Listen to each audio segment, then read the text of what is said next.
Hello dear friends, welcome to my next video about Pashto language. In Pashto we would say Haraglast. Haraglast means welcome. So this video is going about to be the word order or the sentence structure in Pashto, and it's called Papashto ke de jumle joracht. Papashto ke means in Pashto, de means of, jumle joracht. Jumle is a sentence and joracht means structure. So, papashto ke de jumle joracht. Unlike in English language, where we have the S, V, O sentence structure, which means subject, verb, and object, in Pashto, we have the SOV sentence structure, namely subject, object, and verb. Let's give an example about the English SVO, subject, verb, object. Example number 1, she loves him. She is the subject, loves is the verb, and him is the object pronoun or object. Sample example number 2, Mary ate an apple. Mary is the subject, ate is the verb, and an apple is the object. So we have the subject-verb-object structure in English. In Pashto, however,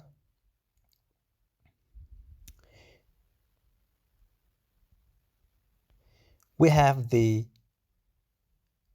SOV structure, which means subject, object, and verb, which means the verb always comes at the last, at the end of the sentence. And second feature or aspect of Pashto SOV is that the subject and other constituents of the sentence, like time information, place information, adverbs, and so on, or object, always do not have a fixed position. Only the verb has a fixed position. It comes always at the end of the sentence. And the third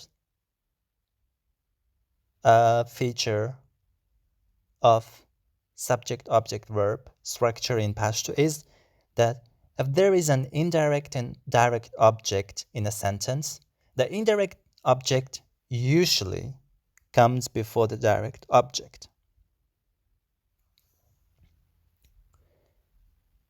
So let's have a closer look at aspect number 1.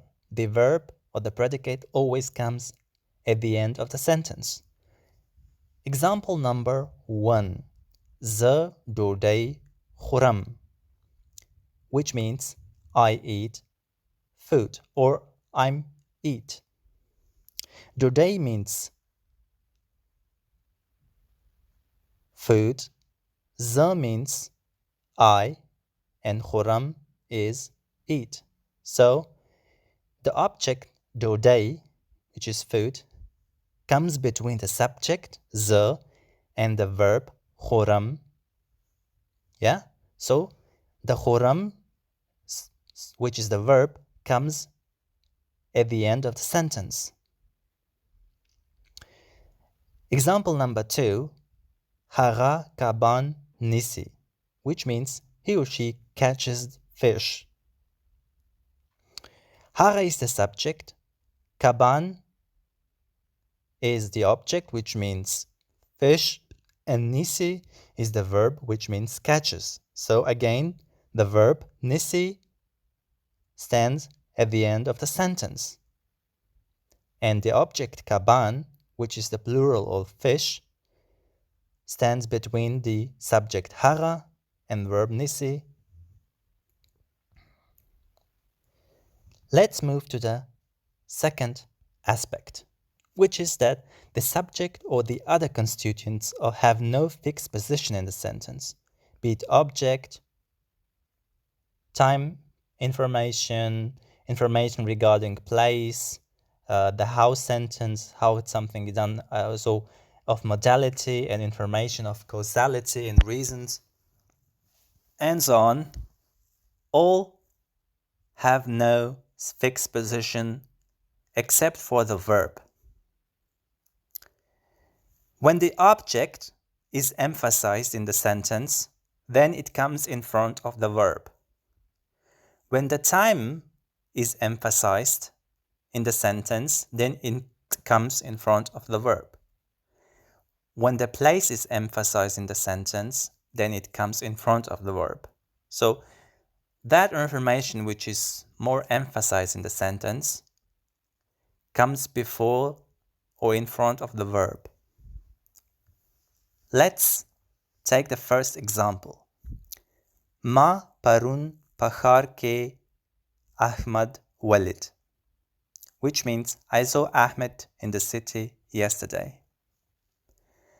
In this sentence, Ahmad is the object and Walid is the verb, which means so. And the object comes in front of the verb, and it indicates that the object is important in the sentence or is more emphasized. And in general, usually, most of the sentences in Pashto are written in this manner where the object stands before or in front of the verb. Yeah, and ma means I, is a oblique form of the and I.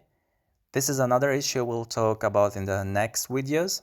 And parun means yesterday. Bahar ke means in the city. So, if we take the same example and put, for example, Bahar ke, which means in the city, in front of the verb, then it would mean that the city is more emphasized. For example, Ma parun Ahmad Bahar ke Walid. In English, it would give the same meaning. I saw Ahmed in the city yesterday, but in this sentence, the city is more emphasized. Or we can put the time adverb parun, yesterday, in front of the verb, then it will be more emphasized. For example, Ma Ahmad Bahar ke parun Walid. In English, we would say it was yesterday that when I saw Ahmed in the city. So, based on which constituent of the sentences you emphasize more, you can put it in front of the verb. But usually, we put the object, the direct object, in front of the verb, like the first sentence. And now, let's come to the third aspect, that when there is an indirect object and a direct object in the sentence, then usually the indirect object comes in front of the direct object and then the verb. It doesn't have to be, but usually it's stylistically better and beautiful in Pashto. For example, Z Peter ta yau kitab warkawam. I give Peter a book. So Z is the subject, Peter ta, which means to Peter.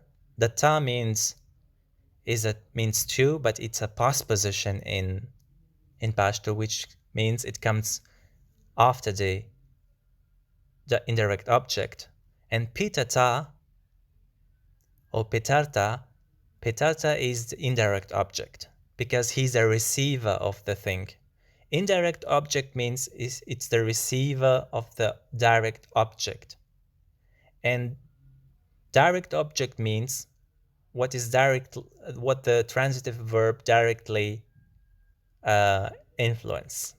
And in this sentence, Yaw kitab, one book, is the direct object of the transitive verb warkawam. Warkawam means give. It comes from the infinitive warkawal, which means to give. So, the Peterta Yaw kitab warkawam. I give Peter a book, or I give a book to Peter. In English, we have two ways to say it. The next sentence, Zama plar mata yaw gardai akhli. My father buys me a car, or my father buys a car to me or for me. Zama plar means my father is the subject. Mata means to me or me.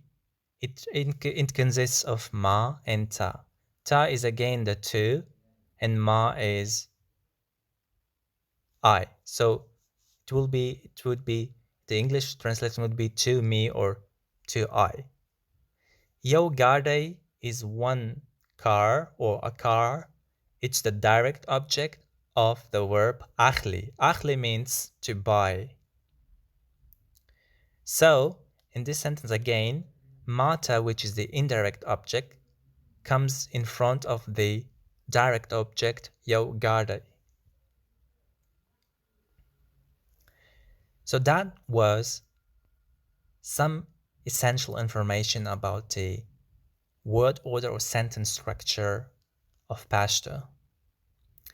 Till next video, I wish all of you a good time. Bye.